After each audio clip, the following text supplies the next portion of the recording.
Luiza Rasulova, Zarina Nizomiddinova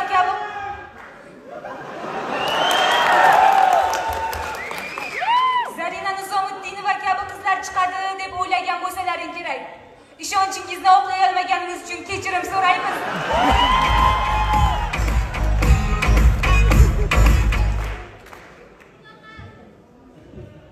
Unaqa qaddi-qomatga qarab komandamizga nom qo'yadigan bo'lsak, bizlar tulpor jamoasi emas, taxta jamoasi bo'lishimiz kerak edi-yu.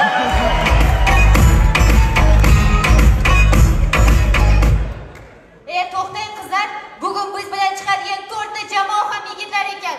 Faqat bizlar qizlarmiz. Nima deb o'ylaysizlar? Eplay olarmikimiz? Eplaymiz. Ana Mavluda bayan 4 tasini eplab o'tiribdi-yu.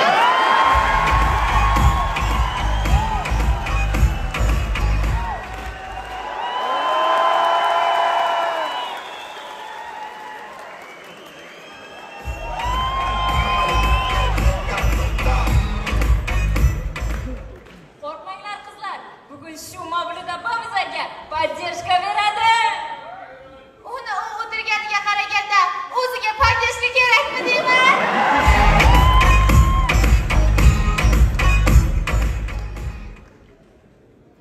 Agar bilsangiz bizlar shunaqangi aqlli, ibo hayoliy qizlarmiz. Bizni uyimizdagilar kechqurun soat 5 dan keyin umuman ko'chaga chiqarmaydi. Hattoki qo'shnimiznikiga ham. Voy qizlar, biz o'sha Toshkentdamiz-ku. Yo, Toshkentga chiqaradi, qo'shnimiznikiga chiqarmaydi-da. Mana qizlar, Toshkentga ham kelib oling. Endi Bekbarakaga boraylik. To'g'ri, boraylik. Sahnaga birinchi marta chiqyapmiz. Borib duosini olaylik.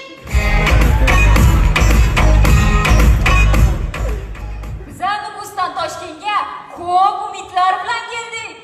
Voy, poyezddagi bolalarni hammasini ismi Umidmidi?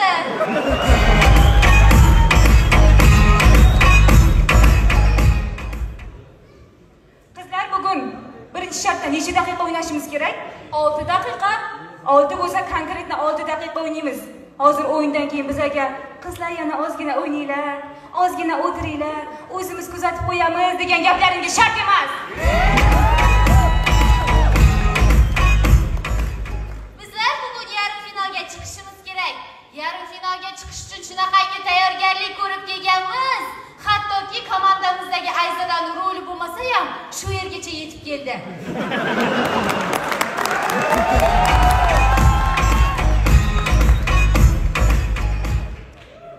Mana haqiqiy do'st. To'xta Barchin, sen hozir nima deyapsan? Meni rolim yo'q ekan deb hammaning oldida yer yorib kamsayapsan hozir. Hech bo'lmasa, televizor orqadagi ota-onamni o'ylasang bo'lardi. Ular ham qizim ana gapiradi, mana gapiradi.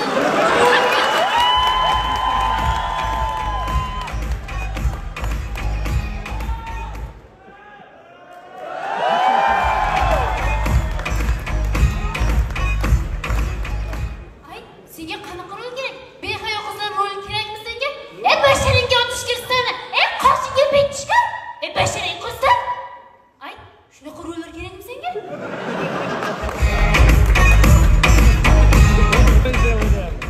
Yoki ana shu turgan Umar akaning roli kerakmi? Cho'rak final, birinchi o'yin o'z boshlandi.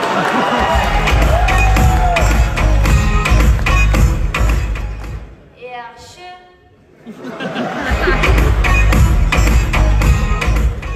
Ay, shunaqa rollar kerakmi? Yoki o'zidan spoyasi bo'ladigan qizlarning roli kerakmi? Allo jonim, bugun qayerga boramiz? Degan rollar kerakmi senga? Mana, bizlarning komandamizda roli yo'q, qizning roli shunaqa.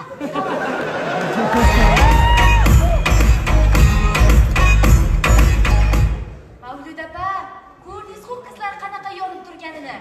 Bizlar yarim finalga chiqishimiz kerak. Voy, uni nimaga Mavlud opaga aytyapsiz? Chunki ayolni faqat ayol tushunadi.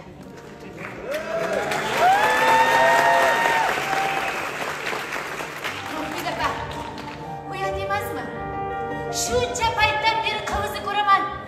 Shu paytgacha yarim final, finallarga qizlardan bitta bo'lsa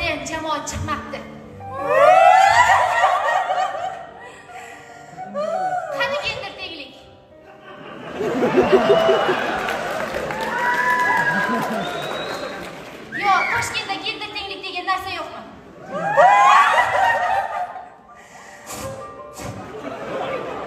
Yo'q, sen yig'lamay qo'y, o'zim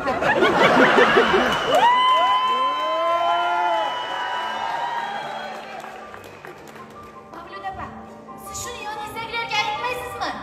O'yin paytida bo'lmasa ham o'yindan keyin yigitlar, bu qilayotganimiz uyat, qizlar jamoasini yarim finalga chiqarishimiz kerak deb aytmaysizmi? U ham mayli, oradan vaqt o'tib, oldingizdan jurnalistlar kelib intervyu yozsa, mana Mavlud opa qancha paytdan beri qizlar hakamlik qilasiz, shu paytgacha qizlar jamoasini qo'lladingizmi deb so'rasasiz.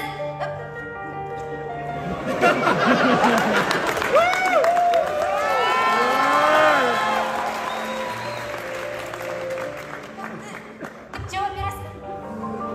Nima deb javob berasiz? Hech bo'lmasa o'zingizni protokolingizga tikib qo'yish uchun bizni yarim finalga chiqaring.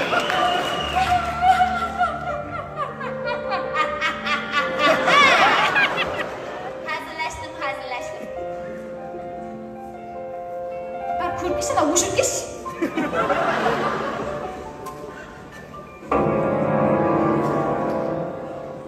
Maylashtirdi olma.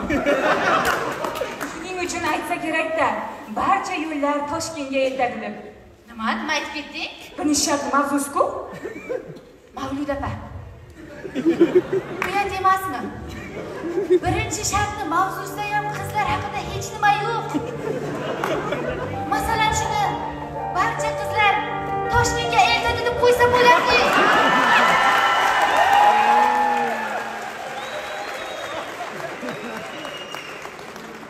Siz shuni yoningizdagilarga aytmaysizmi?